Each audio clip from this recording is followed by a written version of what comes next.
Good day, everyone. Welcome to your favorite blog. And on today's episode, I'm showing you a video on how to turn off your active status on Facebook.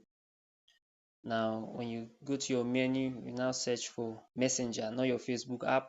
So you're going to your Messenger app, and when it opens, this is how it looks like. You now go to your options, which is on your top left. Click on it. Now shows your username and options under. But we are more concerned about the symbol that looks like a wheel on the top right. Click on it. Now shows options: switch account, dark mode, active status, username, supervision. But we're more concerned about your active status. So when you go there, it now shows when you are active, which is our main concern. You now click on it. Since it's on, click on it.